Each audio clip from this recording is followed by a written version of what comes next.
सैयदना उवैस बादशाह मज़हब हक़ रईस ख़ादस औलिया रहमतुल्लाहि अलैह। आपका सिलसिला जो है चिश्तिया ताल्लुक़ात है आपका। आपके पीर मुर्शिद आरिफुल्लाह शाह हुसैनी कल्पा शरीफ से आपका ताल्लुक़ात है। आप बदर नवाज़ के आल है और आप मिलिट्री कमांडर है। आपका नाम जो रईस साहब है, ये शरीक का नाम है और लक़ब जो है आपका ख़ादस औलिया है। आप मिलिट्री कमांडर थे, मिलिट्री में थे। मिलिट्री में होने के बाद में जो है याद लाई में ऐसे मकबूल हो गया कि आपको ऐसा उड़ गया जिक्र करते इस टाइम पर ज़मीन से उठते थे। ऐसा उठने के बाद में जो है कुछ लोग नज़र पड़ी कि आप जो हैं अल्लाह के करीब पहुंच चुके हैं बोलकर कुछ लोग इनको एहतराम अदब करने लगे। तो उसके बाद मिलिट्री से जो है इज़्ज़त दे के निकल गए। तो उसके बाद जो है आपका जो उब्बुल वतन है इलवुल्डा पाइलम, जंक्शन मार्केट के पास है इलवुल्डा पाइलम, आपकी वो पैदाइशी जगह है। वहाँ से निकल कर जो है आप उसके बाद बोले कि मैं समंदर में जाऊँगा। तो कुछ लोग बोले बाबा यहाँ समंदर कहाँ है? तो बेंगलुरु है। बेंगलुरु में समंदर नहीं है, कहीं भी नहीं है। आप कहाँ जाओगे समंदर में? नहीं, मेरे को मालूम है कहाँ है समंदर, मैं खुद जाऊँगा। तो उसके बाद में जो है 1920 में यहाँ पर आए।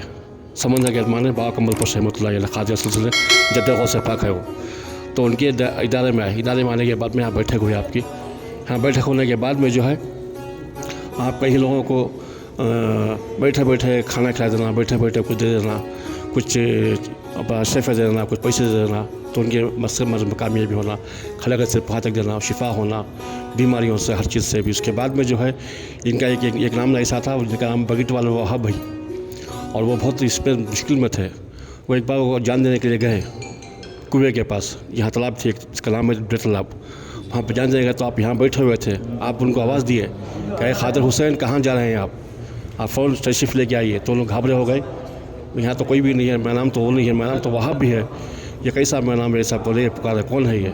तो उसके बाद फिर गिरने गए। तो फिर आप जाके वहाँ पर हाथ पकड़ लिए, पकड़ के लाकर आप यहाँ को बिठा दिए। बिठाने के बाद में जो है आप पर्दा फरमाने के चंद दिन पहले उनको बोले वहाब भाई को कि बेंगलुरु से जितने भी पेपर क्या कागज़ मिलते पेपर, वो चुन के ले गए, जाकर अपने घर में डाल दो।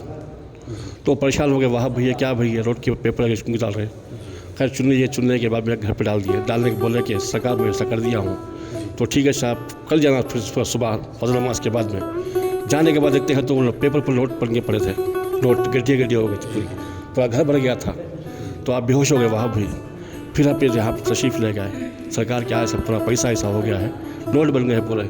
वो तुम्हारे नसीब में था, दे दिया, अब उसको तुम कैसा खर्च करना कर खर्च करो, और जो कुछ भी करना है मेरा बन जाने के बाद में तुम ही पूरा उसकी तामीर करना कुछ टाइम पर 1930 पर 2 में।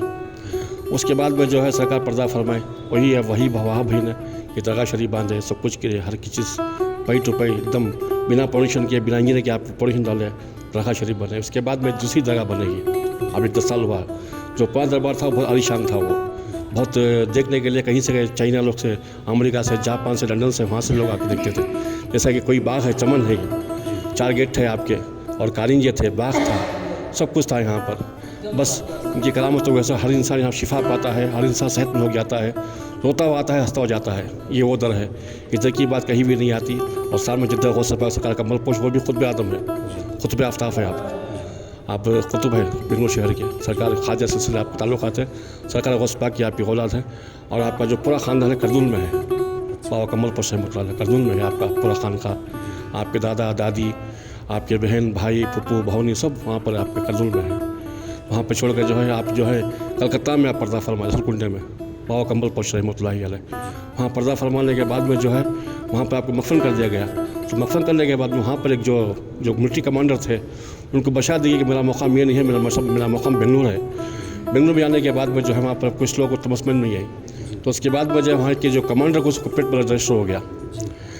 पेट पर होने के बाद में जो सरकार कमलपुर बोले जब तक मेरा कोई यहाँ से तो बाहर करता नहीं, मैं तो यहाँ से पेड़ का इतना कम होता नहीं, सेहतमंद नहीं होता तो परेशान हो गया। उसके बाद में जो है वो सुबह उठ के जो है कुछ अपने सिपाहियों को बोला कि भाई ऐसा हो रहा है, क्या उसमें समझ में नहीं आ रहा है, क्या करना कैसा करना बोलो। तो उसके बाद बोले कि हमारे फ़ौज में 2 आदमी हैं मुसलमान हैं, उनको बुलाते हैं, बुलाने के बाद में जो है इसका तजबीश करेंगे। तो दो मुसलमान बुलाने के बाद में जो बोले भाई कोई यहाँ मकफन होकर क्या इसका कैसा क्या करना बोल। तो बिल्कुल दुरुस्त बात है, इनका मकाम ये नहीं, मकाम का और है। तो उसके बाद में जो है वो अब काटना हराम है ना शरीयत में, एक बार दफन कर फिर कैसे काटना। तो उसके बाद में जो है यमन के पास एक 2 साहब रसूल थे, दरिया के करीब था वो, उनको वहाँ के बादशाह को बशा दे के हमारे मज़ारों में जो है हमारे ख़बरों में पानी आ जा रहा है, यहाँ से हटाकर हमको थोड़ा ऊपर कर लो। तो वो फतवा टाली किया आपको। वो फतवा टाली करने के बाद में जो है आपको फिर वो खबर खोदने के बाद में जो है वहाँ से निकाल कर जो रसूलकुंड से निकल कर चेन्नई को आए। जो आरकट का नवाब था, आरकट का नवाब लेके आपको यहाँ से लाने तक 6 महीने हो गए। 6 महीने होने के बाद में यहाँ पर लाकर खड़ा है, तो खड़ाने के बाद में यहाँ का जो सर्जन था, डॉक्टर उस स्टोर का, उसको बुलाने के पूछने के बाद में जो है अभी 2 मिनट हुआ इनको कब्ज़ होकर बाबा कम्बल पोश का। परेशान हो गए, चेहरा सवाई सही है, कोई कफन आपका ज़ाया नहीं हुआ, कोई चीज़ आपकी ज़ाया नहीं हुई, जिस्म को पिसने लगा, क्योंकि एकदम खुशबू महक रही थी। तो ये उधर का ये यहाँ की वो करामत है बाबा कम्बल पोश की, इनकी ये करामत है। और जो कुछ भी बोल दिया हूँ मैं और कोई गुस्ताखी तो मुझे माफ़ करना। इन